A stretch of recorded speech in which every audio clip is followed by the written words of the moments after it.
राजधानी बजार नकली अंडार अभियोग सामना को आसिबा परे लोकंक मध्यरे पसिछि छनका आशंकार खाउटी प्रभावित होइछि अंडा व्यवसाय डीलरंकठारु आरंभ करी खुचुरा व्यवसायी अंडा को नहीं समस्ते संदेहरे एही नकली बा केमिकाल युक्त अंडार खबर परे कोन रहिछि भुवनेश्वर बजार स्थिति जानिबा को चेष्टा करिथिले आम प्रतिनिधि।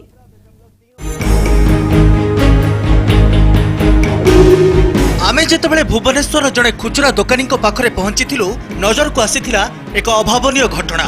दोकानी जनक अंडा सबु ट्रे रु बाहर करी गोटे पानी बाल्टी रे बुड़ाई परीक्षा करुथिले। तांकर परीक्षा निरीक्षा पछर उद्देश्य थिला जे अंडाटी पानी रे बुड़ी जाउची ना भासुची। दोकानी को कहिबा अनुसार साधारणतः पच्चा अंडा किंबा चर्चित ई केमिकल अंडा पानी रे भासिबो।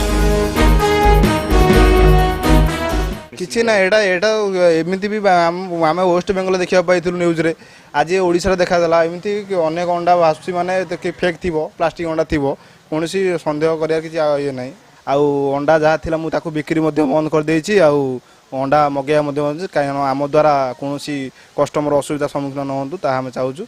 एक्सपेरिमेंटाली माने परीक्षामूलक भाव में गोटे डुप्लिकेट अंडा तैयारी करिया संभव किंतु से अंडा भाया गोटे जिनस बर्तमान सुधा मु व्यक्तिगत भाव भावुची जे इटा एमती गोटे जिनस नुह जोटा करके लोक तार लाभ कर परिबो। बजार रे उपलब्ध होतबा अंडार 40% ओडिसा रु उत्पादित होइथाय। बाकी 60% अंडा आंध्र किंबा अन्य राज्य रु ओडिसा बाजार को आसे।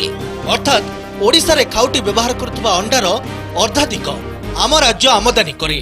अंडा पई आमे अन्य राज्य उपर निर्भरशील थिबारु एई चर्चित नकली अंडा प्रसंग रे सरकार तर्जमा करंतु बोली व्यवसायी संघ पक्षरु कुआ जायछि।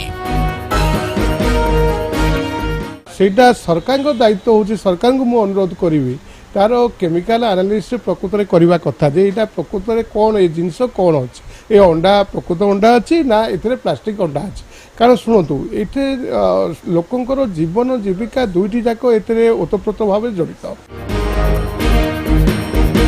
से ग्राहक हुंतु बा दोकानी नकली अंडार खबर समस्त को विब्रत करिछि। विशेषकर जेतेबेले कोलकाता एवं मुंबई भली सहर रे केमिकल युक्त अंडार खबर विभिन्न जातीय गणमाध्यम रे प्रसारित होइछि। आउ ठीक सेतिक बेले भुवनेश्वर समान अभियोग आसुछि जेहेतु ओडिशार अर्धाधिक अंडा राज्य बाहर आसुछि आउ विभिन्न राज्य रे नकली अंडार खबर आसुछि। स्वाभाविक भाव में ओडिशार खाउटी व्यवसायी को चिंतारे पकाई दैछि। भुवनेश्वर देवाशीष सासमाल सौभाग्य परिडांग रिपोर्ट कनेक्ट न्यूज।